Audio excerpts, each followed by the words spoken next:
Do you know who that is? The Rock? Yeah, that's right. I You got like him. him. Yeah, I I like him. I mean, the first thing I like is that he looks like a kind person. I'm not sure if he really is, but he looks like he is. And then that's the thing that kind of transpires for me. I just really connect with his energy, and he looks like a very hardworking dude that deeply cares about people. But again, I don't know him personally. It's just the impression he gives me. Exactly. I'd say the same thing. It's like I don't know. I've seen certain things behind the scenes that make me also feel like, okay, well, he must be, pretty sincere on things. One thing that he said that I really liked, he said, some people don't like me, and some people don't have good taste. Okay, so I do find Dwayne Johnson really exciting Yeah. because he seems to have that amazing energy, and he seems to deeply care about people, and that's what really Yeah. connects with people in general. And I think maybe a lot of people get connected with that as well. And I think that you attract the kind of people that are kind of like vibrating at the Yeah. same kind of vibe. And that's the reason why perhaps there are people that find me attractive as a person in Yeah. terms of like doing business with. And there are other people that are vibrating at a, I don't know, higher or lower frequency that find me, repelling, Yeah. perhaps, right? Sure. And I think it's so important to kind of continuously try to elevate our frequency. Although that's not really, I don't talk about this usually, but Yeah. I do think it's an important part of elevating your personal brand and of being an author that attracts opportunities and people to you and becomes a magnetic for your ideal target market, because the Yep. energy that you show to the world kind of comes back to you. Yeah. And yeah, so That's what I love about his quote, is because he was addressing the haters that exist out there. Instead of being mad about it, instead of acting hurt or feeling the need to kind of defend, he just made the joke that, some people don't like me and some people don't have good taste. He's saying, it's, it's their loss if they don't like me, but without that defensive nature. So he's got superpowers as a leader. I'm a big fan. In fact, I'm a huge fan of a channel that helps people leverage energy like that. The channel on YouTube is called Charisma on Command. It is an awesome channel, one of the best teachers on YouTube, in my opinion. Speaking of, I'd love to know, Lily, in your experience, you've done a lot of things in your time on this earth, and you've been able to help a lot of people with publishing books and getting their courses launched and doing all sorts of things. So, what 3 resources would you recommend for other visionary leaders out there? one important thing is that it's to publish your book. Okay, when you publish a book, you can become attractive to your ideal target market. Okay, so when it's important that you invest time in publishing your book, because you So the never know resource how. you're saying, just make sure I understand this. So the resource you recommend is to publish your own book, correct? Yes, Okay, yes. go ahead. The second thing I recommend is that you learn how to speak. Okay. So when you learn how to speak effectively and with charisma, you attract opportunities to you wouldn't otherwise attract. So Mhm. going to a public speaking course and learning how to effectively connect with people. That Well, is let's really look at that. important. So there's 1,000 courses out. There's actually probably over 10 million courses out there on the subject, and most suck badly. I'm going to guide all of you guys away from generalizing this. Lily, what courses or books, right? Just one of each. What helped you learn to publish a book, and what helped you get to where you learned how to speak? We're looking Great for that question. depth. Okay, great question. So I would say that it wasn't necessarily a book that taught me how to publish books. Okay. It was a series of courses that I did. So I did multiple courses on publishing. And one of the best people in the world that I've seen so far is actually Jerry Robert. He's one of the best in terms of publishing, and I learned a lot from him. And I took a lot of what I learned from him, and then I learned a lot from many other entrepreneurs that were teaching about publishing. And now I have my own publishing program, Mhm. right? So of course, now I would recommend everyone should come to me. Okay. The second thing in terms of public speaking, now, one of the most impactful people in terms of public speaking for me was Blair Singer. And Blair Singer taught not only me, but thousands of leaders. And I'm talking in a single event, he had 4,000 leaders that were learning about how to speak. And I was at a smaller one where I think there were about, I would say, 300 leaders. And he was teaching this thing called Train the Trainer and Master Facilitator. So, what was really impactful about that course is that you learn how to create your program, how to sell your program, and how to be a more masterful, more impactful leader, so that when you get heckled from the stage, you know how to handle that as well. And that's very, very key. Now, after having done all these many courses, now I have a course which is about public speaking, which is called Speakers Are Leaders. And of course, now I would recommend that you come to mine. And the reason for that is that I learned so much from all these different leaders about how to present effectively and confidently. And my partner created a formula that works even better, that works in 24 hours, where in 24 hours, you can learn how to confidently speak with charisma and also have a lot of fun, so much so that you get motivated for the next at least 3 to 6 months. And you have enough energy and enough confidence that even if you've never spoken before, you can start to speak despite the fear. Yeah. And the third thing I would Maybe say on the third one too, let's use the one resource, right, that you're going to recommend, because later in the show, we're going to talk about your vision. And so we're going to talk about your elements, but we want to make sure, I want to make sure that we get to come back to those and ask questions about those and dive deeper. Right now, it's just those three resources too, that you helped you get to where you are. And here's why we do this, Lily. So an audience, all of them are visionaries, leaders out there too. They're learning to do all the things that you and I do. So when we recommend the leaders that we work with, that helps create a gravitational pull for what we if somebody says I like Grant Cardone and I like I don't know, I'm not even going to think of somebody else like that, and somebody else who wears sunglasses and stands in front of a plane they don't own, and they like Hitler, right? We know, oh my gosh, like stay away from this type of leader. I'm not that audience, right? But when somebody says they're like John Maxwell, and I learned a lot from Brene Brown, and I learned a lot from Elon Musk. There's a certain like audience. Okay, I can relate to that. I can see that. So I've had leaders who wouldn't do what you did, and I love what you did. You talked about Jerry Robert and Blair Singer as potential opportunities to learn about the depth of where you come from, and we all know that you've added to that with your experience. But now we can relate to, okay, cool, this is the type of vibe or pull.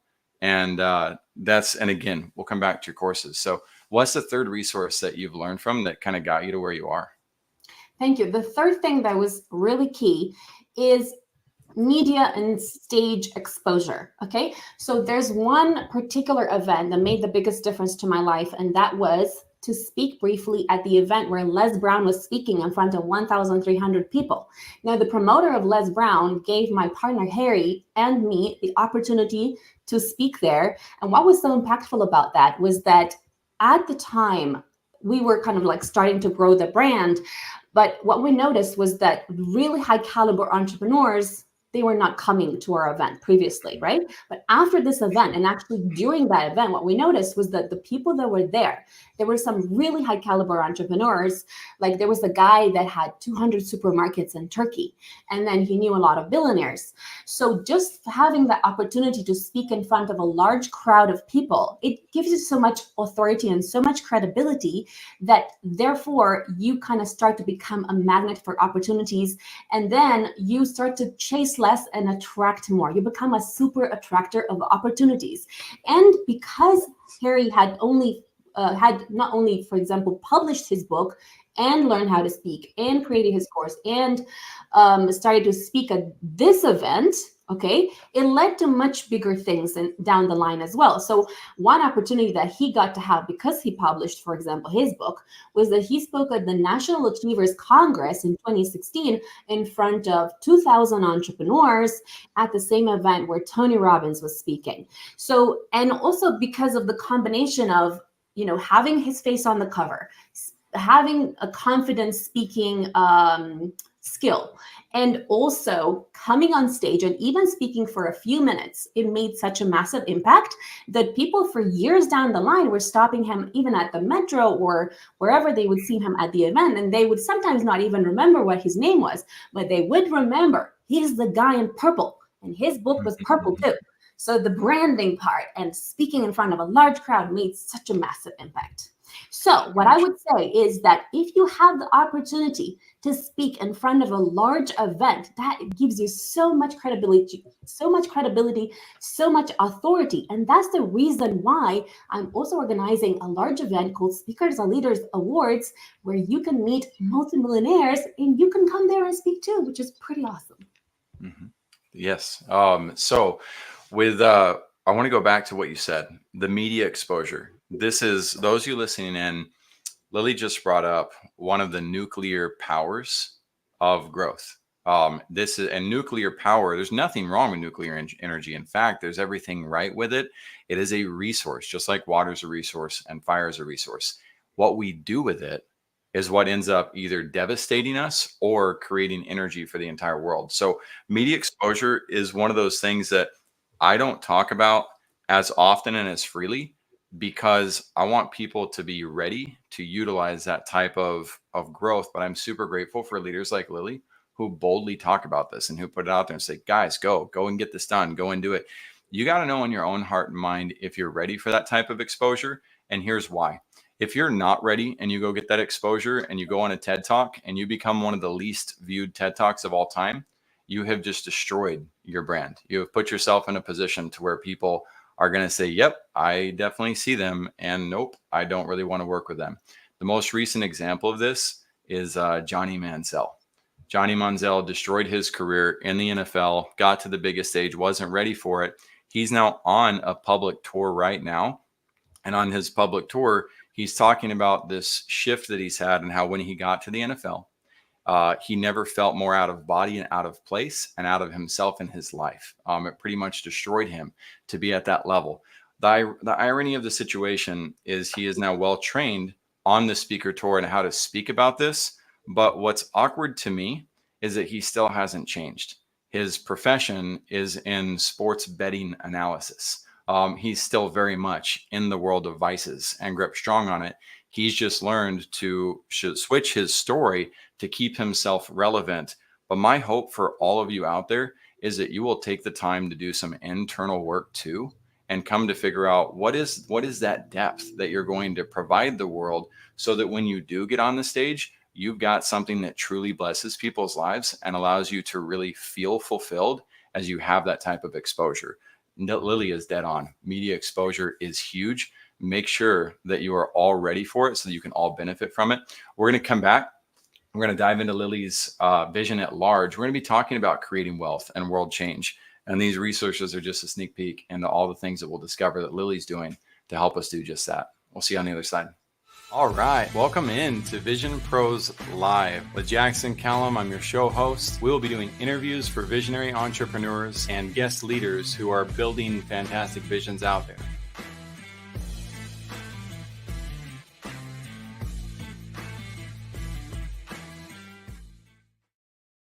Hey, what's up, everybody? Welcome into another episode of Vision Pros Live. I'm your show host, Jackson Calame, founder and CEO of First Class Business, and I'm excited to be discussing creating wealth and world change with Lily Patrascu. And Lily has been helping a lot of people with publishing their books. You can check her website out. Of course, we'll have all that information in the show notes below this episode. Once the episode is published, that should happen probably within 20 minutes of finishing this episode itself. So be ready for that. And in addition, I always like to give more resources in the form of sponsors. For instance, Dave Morrow of hardtokill.org has been a life changer for me. Like literally, he's helping 100,000 veterans lose 2 million pounds collectively. And he's opened this program to civilians as well. I have been a skinny fat guy since I was 28 years old. I turned 37 tomorrow. And so for about 9 years, I've successfully avoided anybody related to personal training. And somehow he has motivated me to get to where I've been doing 125 push-ups per day for about 3 months now, 2, 3 months. I think it's 3 months at this point. But my back feels better. My body feels better. And there's just something about involving yourself in a community of support that, allows you to feel motivated and, accepts you for where you're at. This is one of those communities. So I highly recommend checking that out. And let's help all veterans get involved with this so they can look good, feel good, and then go and do good. In addition, we've got Oportunidades de Trabajo para Latinos. That's opportunities for work for Latinos. This is our own homegrown program. Been building this for 14 years, and it's finally really starting to take off. So what we do is we train Latinos how to become digital ambassadors. And Cynthia, who helps us in the back end production of this show, she's actually the host of our Latino show. If you know of any Latino leaders out there, those leaders are huge inspirations for millions of people throughout the world who've, think about this, most of them have never heard of Upwork. They've never heard of Canva. They've never heard of LinkedIn. They don't know, most of them do not know about these assets that we take for granted in our lives. And when they learn about them, well, guess what? They're all social media superstars. They know how to use TikTok. They know how to use Facebook, but they've never been given the opportunity to train from a job standpoint. And we're basically giving them the opportunity to train for that and then get placed in work with companies that may want to hire virtual assistants. Not VAs. We call VA work virtual abuse work. I see too many entrepreneurs taking advantage, overlooking, not taking care of the people that they're hiring overseas. And we're here to help bridge that economic gap while also helping them find entrepreneurs who are truly going to take care of them and appreciate the value of what they provide. There's another resource up there. It's called the Water Project. We have no affiliation with the Water Project, but when I came across it, I fell in love with it. I had to choose to fall in love with it. I have never been thirsty in my life. So I didn't really know what it was like to need water, but I saw pictures like this, like these kids that are pulling water out of some hole. And I thought, how would I feel if my kids were going through that? Found out there's millions of people in the world who don't have access to clean drinking water. And what the Water Project does, it allows you to pick a specific project you want to contribute to. And even if you just give $5 to that project, you get to see the outcome of the project. They show you the progress. They show you what they do. And that transparency inspired me.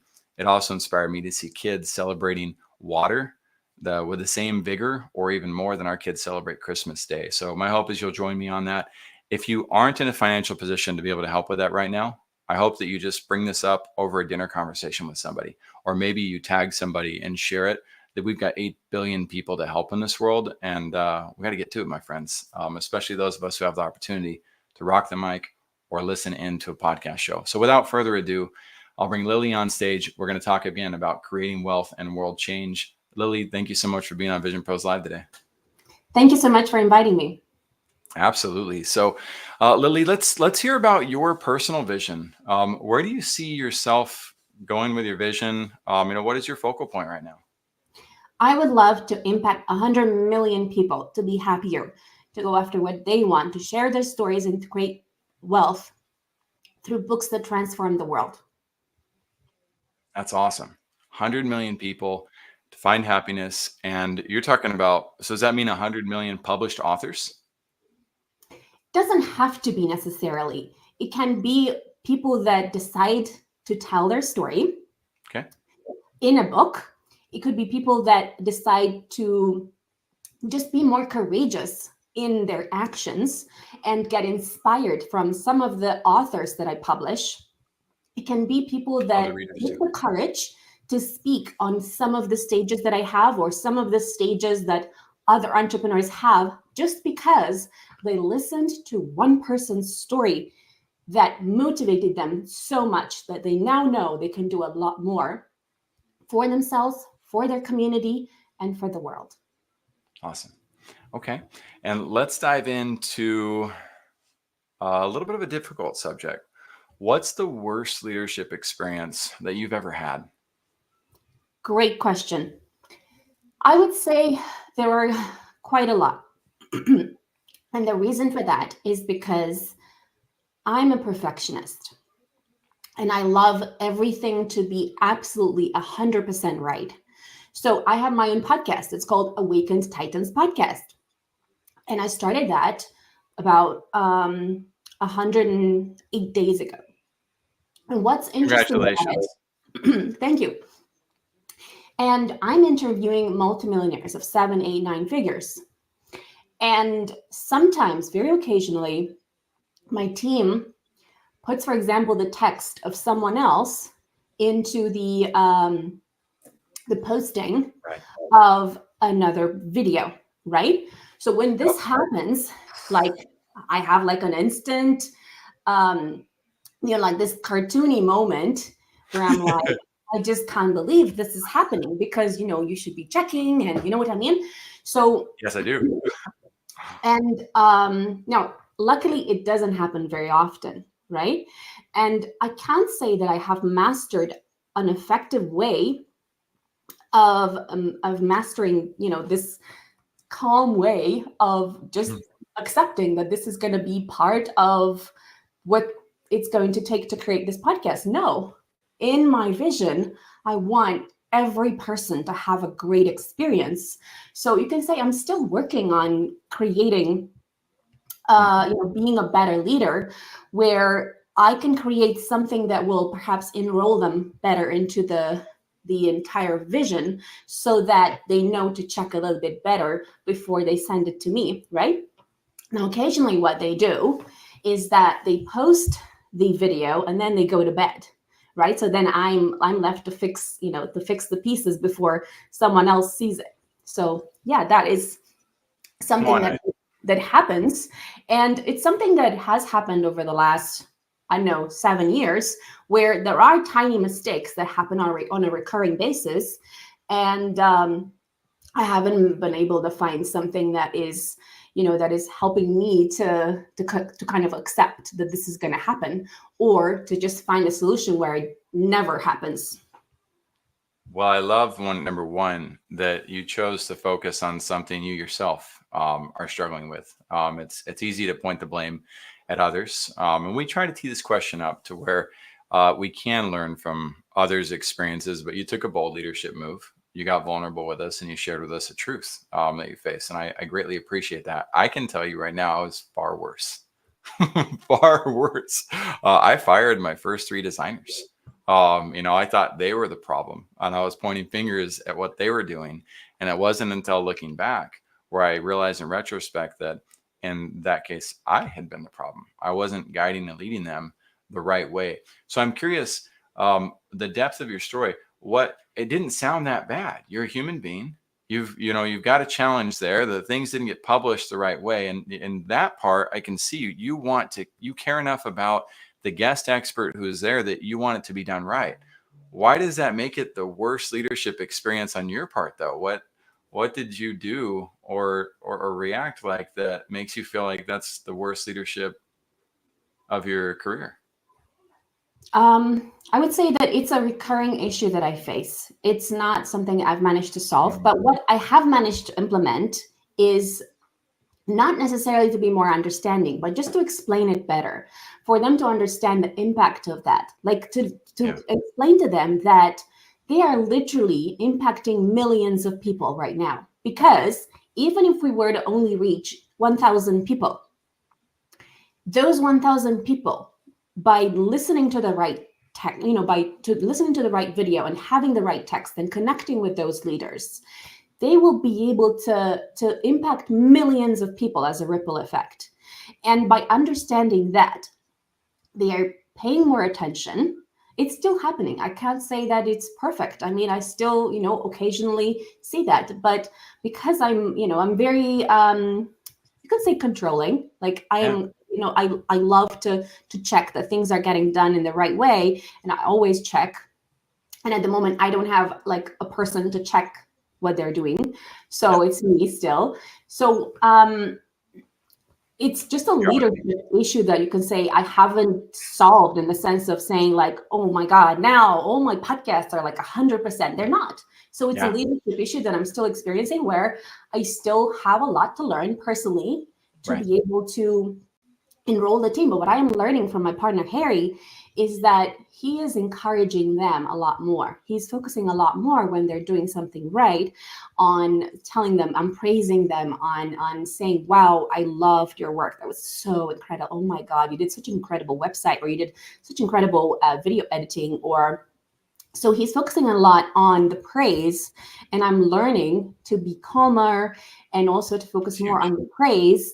And that way, the likelihood that they will make mistakes is a little bit lower. And I'm also learning from the actual titans that I'm interviewing. And what I'm learning from them is that if you don't enroll your team into what you're doing and to the purpose of what they're doing, and they're just doing this as a job, it's never going to work. You have to have like a proper conversation with them and explain to them the depth of the work they're creating, the impact, how big it is. Yep. And it's not just like, oh, I'm doing a video and it will reach 1,000 people. No, those 1,000 people can impact millions of people as a ripple effect. So it's a serious commitment to yourself, to create good work. And I think that because when I was really young, I was brought up as a perfectionist, and I was told off a lot. Like I was criticized a lot for little things. So it's kind of something that's entrenched in me. I haven't really been able to kind of escape that. I'm still learning how to, but I haven't. Yep. We have to, we don't usually hire out of Pakistan, India, and the Philippines. Not because we have anything against those countries. It's because most of the virtual assistants who come from those parts of the world are trained on really unhealthy, toxic business habits where they think they have to provide instant results in order to survive, because they get fired by companies over and over that don't look at the bigger picture like you're talking about. So it's a lot easier to train somebody in South America that's never been a freelancer, who doesn't come with that baggage of trauma. And so my point with that is we don't ignore them, but those who work with in Pakistan, India, and Philippines, we have to spend some time training them. Let go of the results. We don't need instant results. We need you to learn the culture, and we need to spend time consuming our content, understanding when they're like, oh my gosh, but I got to do, I know you're going to fire me if I don't. And I feel so bad for them because they've never had somebody take the time to actually care about them and help make sure that they care about what we're truly doing. So I love what you're talking about. And, we're all controlling, all of us, every single person on this earth is controlling. The people that I'm scared of are the ones who say, I'm not controlling. Or they blame you for no. Those people are the truly toxic ones. So you have control for the sake of quality of what you do. And I absolutely love that. If you want visionaries, if you want a very difficult brand and an opportunity, name your business First Class Business. Because you have to have a standard. We don't provide second class service and get away with it.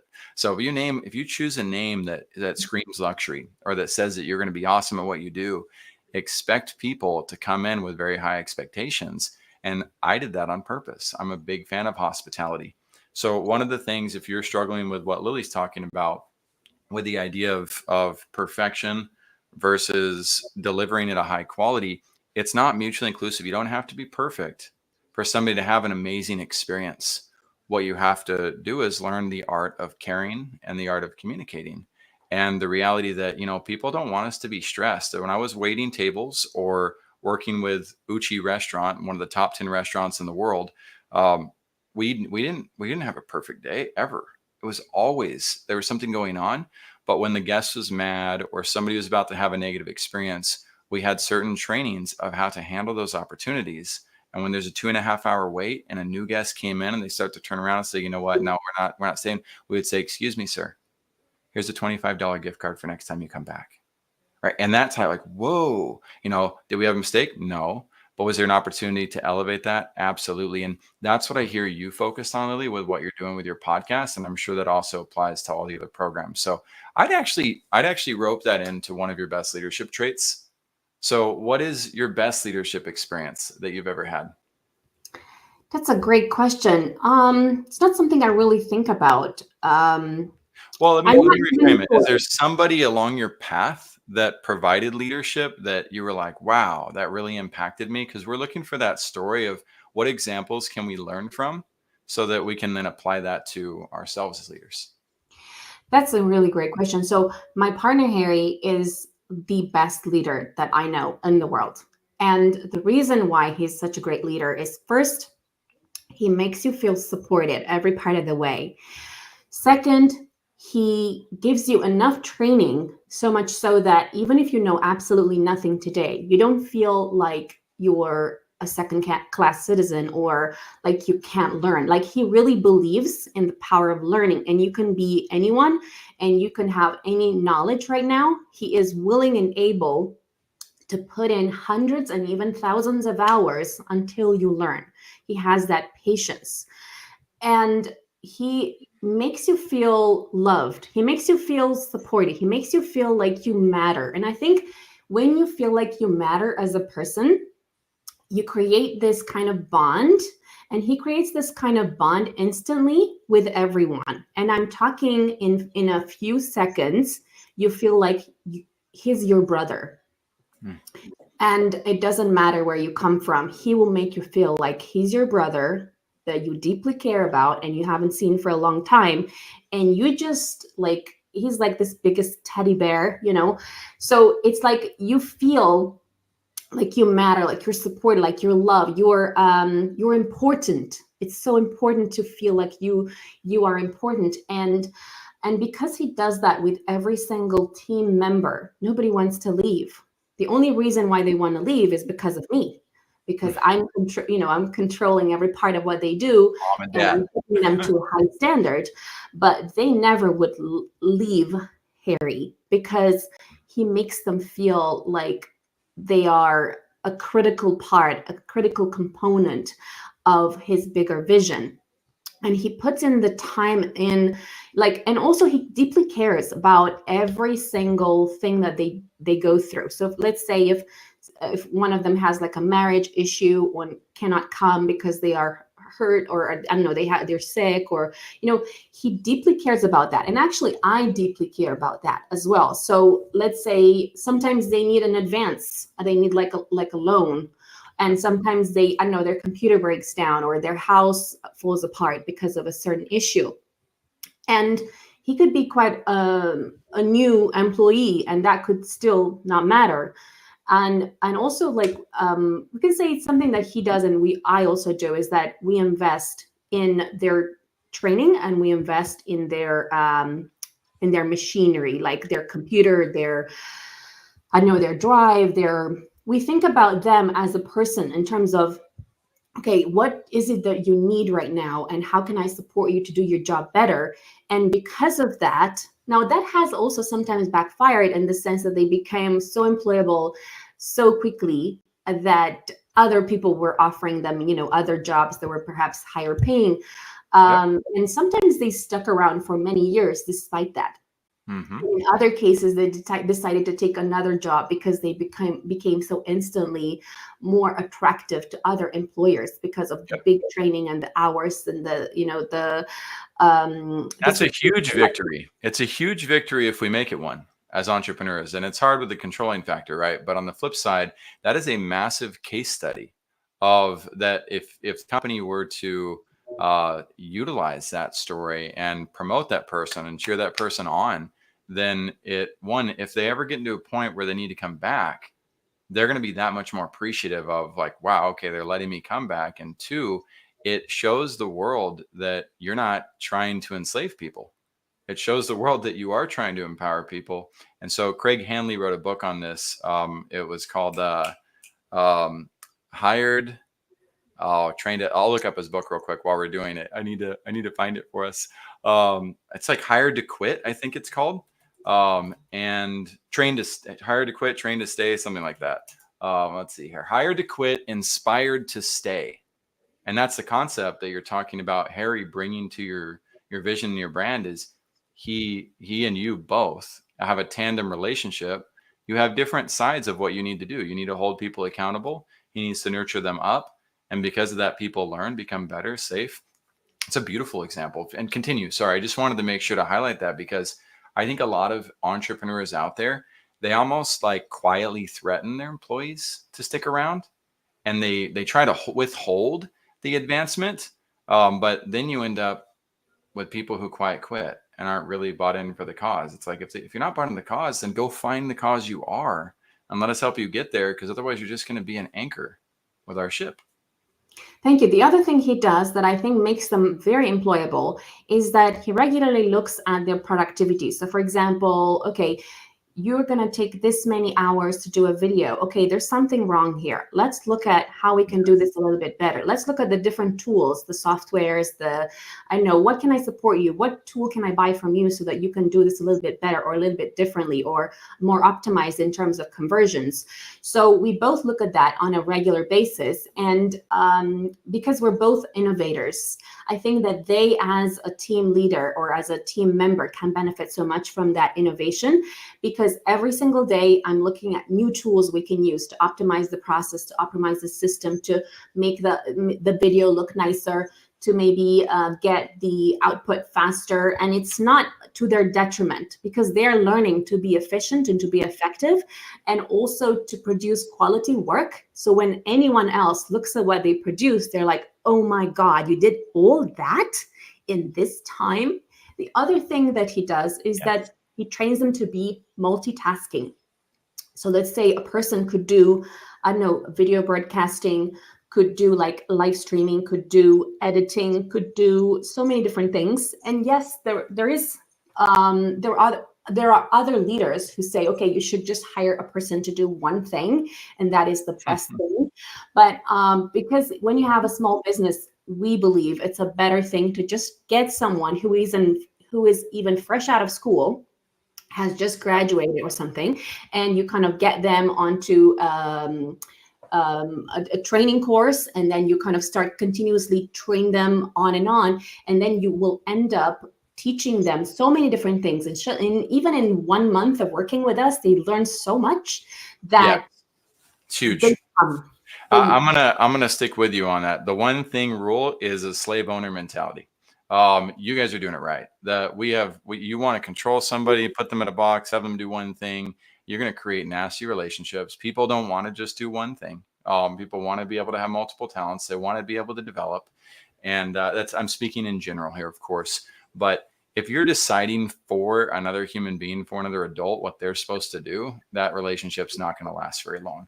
On the flip side, when we empower people with new knowledge. My boss, the regional manager of Lifetime Fitness, when he hired me, he said, Jackson, he said, I can tell that you have integrity.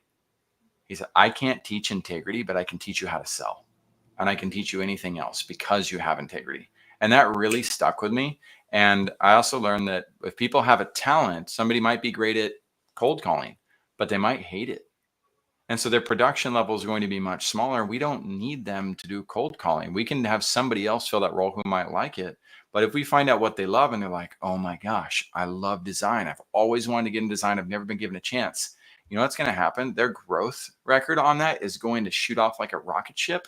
And they're probably going to become one of the best designers in our company within a year or two, because we empowered them and gave them the chance. And we believe in people like Harry. Go Harry. Where is this Harry guy on your website? Tell me about that, because leaders are all in shambles on like, all right, do we put an about page together? Do we put our team members or not? My brand has it, but that doesn't make it the only way. So does Harry not want to be on the website, or what's the strategy behind hiding the team? That's a great question. So I actually have him. If you go to lily.global, you're going to see that I have like a tab where you can see partner programs. So Harry has his own brand. He has his own programs, so he has Speakers Are Leaders brand. That's his brand. And he does Speakers Are Leaders Awards and Speakers Are Leaders Workshop. And what we do is that we partner. If you click on programs, you should be able to see that. And then from there, if you click on, okay, so it looks like it's not there anymore, but it was there. We'll bring it back. Right? So I think I might have moved it somewhere. But the important thing is that what we do is that we refer people to each other. So let's say that he has his own podcast called Unstoppable Podcast. He's already interviewed 500 multimillionaires. And then some of the people that qualify to be on my podcast, they come on mine. And then entrepreneurs that we support, they need both of our products and services. So for example, he trains them how to speak confidently and then grow their business. And then I help them with the book publishing. So it's like we are working together. And there's a big part of what we do that we kind of consult with each other behind the scenes, but we're not like, for example, he's not on my website and I'm not on his, except for like in the common like media and speaking pictures, that kind of thing. So if you go to influencers, you're going to typically see him with me. Well, help me on this too. So I'm looking at your list of people you're hosting on your show. And I'm going to be honest. I recognize a few people on here. I know for a fact they're a millionaire, not even close. So how do you pre-vet and pre-qualify people so that you know that that's who you're actually hosting? Because that's who you said you're hosting. Yes. So that's a very good question. So some people that, like when I initially started the podcast, I asked them, are you a millionaire? Are you a conscious millionaire? Please book here. And some people booked and they were not. That's how kind of it happened. And now I am, I'm double checking. Are you a multimillionaire? And but even in your last 12 days, I'm going to call some people out. I'm not going to mention their names, but you got 2 on there that I know for a fact are millionaires. So how are you vetting? Because that process is important for an audience, right? That's a trust factor. It's like, okay, if I'm saying this person has done X, Y, or Z, that's a reflection of me. So that's why I also don't say I interview millionaires. I can't see the bank account. I can't see the assets that they have. So what are you doing to vet them? So I'm not checking their bank account. I'm just asking, are you a conscious millionaire who has sold more than £1 million or $1 million? And if you have, then you're qualified to be on my podcast. And gotcha. So I could lie and be on your podcast for that. Got it. So that's the sad thing is that in the business world, a lot of people do that. It's marketing doesn't have the same types of regulations. Like a doctor can't lie. A doctor lies, he's sued for malpractice, he loses his license, right? A lawyer lies, he's taken to the bar, he's held accountable for that. I think it's a very important aspect. It's an optimization for both of us to consider. It's like, okay, how are we vetting people? Because our audience trusts us to be the authorities that actually do that for their sake, so they don't end up following some snake oil individual. And it's unfortunate because I again, some of those people, I wouldn't necessarily say they're complete snake oil, but if they had lied to you, get on your podcast, where's the line between what they did and who they truly are? That's a reality that's hard to. I'm an auditor first, and so it's like, man, it's not a popular thing to do. It certainly doesn't make me popular with everybody, but it's an important value. So that's one of my power principles. And I want to hear one of yours before we wrap up. If this is the last chance, Lily, that you had to share something with the world, what powerful lesson can other visionaries learn from your experience? Great question. So one of the most important things that I believe every entrepreneur should do is to publish your book. And the reason why I believe it's so important is because when you publish your book, you kind of bring all the creative ideas in your head and you put them down on paper. And the minute you put them down on paper, you become more organized. It's a bit like organizing your bookshelf. And then all of a sudden, you know where every book is. That's kind of the analogy that I have. Ooh, I like that. As soon as you have done that and you put your words on paper and you've kind of organized, you almost like the chaotic ideas that you have in your head into something organized that's structured, and you turn that into a blueprint for doing something, that's when you become useful for another person. That's when you can say that you have something that other people can do. Yes. Right? It creates efficiency with what you are able to do because it gives people a clear path. Yes, exactly. It creates efficiency, and it makes entrepreneurs more likely to, first of all, they will get a taste of you. They will taste a little bit of you. And sometimes it's not that they even will read your book. Sometimes it's just that they will see the cover of your book. They will see you looking really great on the cover of your book. They will like the title, and that's all they will have time for. And because Yes. the title of your book will be so exciting, they will be more intrigued and they will want to connect with you. Now, Ooh, you you are can so do. right. You are so right. So, example, firsthand example, guilty pleasure of mine. I'm a huge fan of Simon Sinek. Huge fan. I've heard his TED Talk. I've listened to him speak a lot of times. Read a lot of things. I have 2 of his copies of Start with Why. Oh, wow. My guilty, the thing people hear me talk about him all the time. I will admit I have never read this book. Never read it. Am I proud of that? Not necessarily. Do I need to read it? No, I don't. There's a lot of things I need to consume. But does that take away from what I've learned from him as a leader or how much I've dedicated myself to understanding my whys? Not at all. But to prove your point, it's not even necessarily about reading the book. The book says so much about the credibility of that author. Anytime Simon Sinek speaks and I get to hear it, I want to listen. So I love what you said there. Keep going. The other thing to note is that even if you haven't actually read a single word that the entrepreneur who published the book wrote, even if you didn't, you still will perceive that author with such high esteem, especially if the title sounds great, the title is short, if the title is memorable, if the title is something that intrigues you so much that you're thinking, wow, I should listen to more of what this leader is saying. And like you said, like you haven't perhaps read the book, but you've looked at one of his videos or you saw him at a conference. And that was enough. That little hook, that literally that book was a hook for you to read more, to learn more, to connect more with what Simon Yes. wanted to share in this world.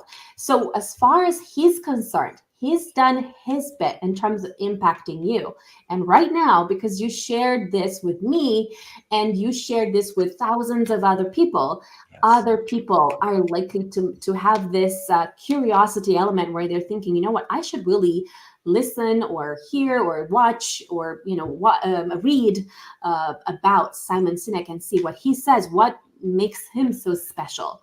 And because of that, your impact can be, can reach millions of people, even if nobody has read your book, because the book is just a way to get the foot in the door for people to kind of hear about you.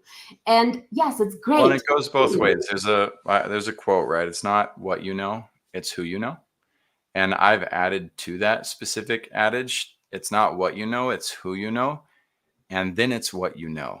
So if you publish a really crappy book out there, and you don't follow through on what you need to do, you aren't getting talked about like Simon Sinek in the world, right? You've got to be able to back that up, and because you can permanently ruin your life and permanently ruin your opportunities out there. It doesn't mean you will, but you can. There's a person who did a TED Talk and flopped massively. I talked about that earlier, that you don't want to be the flopper. Well, they're the they're the one person who was allowed to come back and do a second TED Talk about flopping, about making a bad TED Talk. They were able to spin that and turn that into another good opportunity for themselves. My hope is that we will all, who are listening in, listen to our own heart, listen to our own mind, follow that. No matter how tenacious Jackson is, no matter how tenacious Lily is, follow what your heart and your mind says on these topics.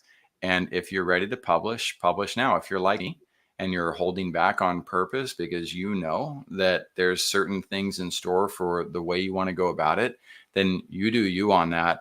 I didn't say hold back your success.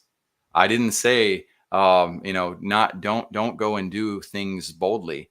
I'm saying sometimes the strategies are different. I can go into the bank and rob the bank and make a few $1,000,000 today. I might be in jail while I'm doing it. I might not survive the experience, but I could do that. My strategy for going for wealth happens to be different than that plan. It's one that might take a little bit longer, but for me, my strategy makes more sense for my life. So be ready to do what you're going to do with that. And again, this powerful lesson, I agree, I'll double down on it. If you got a book within you and you're feeling an inkling about that, listen to the voices of encouragement like Lily Patrascu and myself, All the people who are telling you, no, you don't know what you're doing, distance yourself. I would distance myself from people who are holding back, my gifts to the world. So Lily, I'll let you close us out today. Any final thoughts that you'd like to share before we wrap up? Yes, I want to say as well that if you're not ready to share your full book, you can also try to have your expertise featured in a collaborative book as well. And I never used to like those things, but my experience last year was that I published 2 books that were collaborative books, and it was under the brand of a celebrity. And I helped her to market and to brand this particular book, and it was her, her ideas, her network, and then some of my expertise. And what was amazing about it, I noticed the power of community to build on what you were doing. So Yes. if you don't have a community yet, being part of a collaborative book is such a great way to leverage on everyone's communities in order to share your ideas, and also to kind of cumulatively make a difference, because then you have enough people that you can work together to create an event together. Because let's say if you want to put an event by yourself, Yep. getting 50 people, your first 50 people can be a tricky thing. But all of a Mm. sudden, you have a collaborative book, you can do, you can have 50 people from one book that collaborative work together. Everyone brings 5 people. You have a big event all of a sudden. Your first event could be a big event just because you worked collaboratively. So the other thing I was going to say, that for those people that want to publish their book, you can have a free strategy session with me. You can go to lily.global/free, and we can talk about your book and how your book can make a bigger impact than you imagined. And what's amazing about that is that I have speaking opportunities right now where you can speak. And one opportunity is at the event where Les Brown is going to speak, and you could be one of the speakers alongside him. That's awesome. So those of you hearing in, of course, I highly recommend doing an interview with Lily Patrascu about book publishing. I also recommend doing as much research as possible. Go to selfpublishing.com for Chandler Bolt. Go ask Speaker Labs what they're doing. Go ask Amber Vilhauer what she's doing. Go ask ScottAllenPublishing.com what he's doing. Come and talk to us. We've got about 8 publishers and our stack and deck as well of who does that. Lily, you're welcome to join us on that. My point for all of you visionary leaders out there is I don't want you boxed in. I don't want you to just make a whimsical decision to do this. I want you to be well researched. I want you to know that you have options out there for pursuing these types of visions, because there are so many stages and there are so many opportunities for publishing, and doing that with the right type of support where you're making the right decision will help you with that process. I also love the idea and love the process of collaborative books. I just recently submitted part of my story to one of these types of books.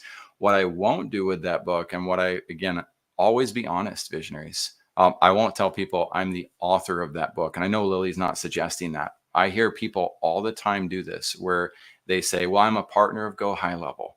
They're not a partner. They're working with Go High Level, but that's a fast way to, again, ruin your reputation and get yourself into struggles. Oh, I spoke on stage with Les Brown. You spoke on a stage that Les Brown spoke on. There's a difference between these nuances, and it's the difference between being ethical and unethical. Make sure you are honest with your audience about your contributions, because at the end of the day, if you were one of the collaborating contributors, that still gives you authority enough. You don't have to falsely elevate it and say you were the author, because the moment they say, oh, did you organize this? No. Oh, were you the one who pulled everybody together?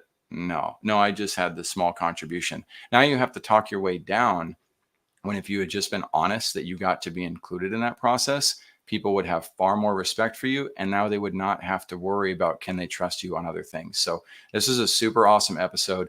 If you're out there creating wealth and changing the world, going about doing good, to me, that's changing the world. If you're going about doing good and utilize these principles that Lily talked about, and it will be awesome to see you take off to success. You'll see the action steps below. You'll be able to reconnect with Lily through those action steps, and you'll see all the resources that we talked about down below that as well. Visionaries, have an excellent time building out your visions, and we'll see you on the next episode. Thank you for being here today. I'm really happy that you tuned in to Vision Pros Live. I'm looking forward to seeing your reactions as these episodes continue to move forward. This is going to get more and more fun. We'll have more and more engagement as well. We'll invite people to participate in the show. And thank you for giving us your time and attention. Have an excellent time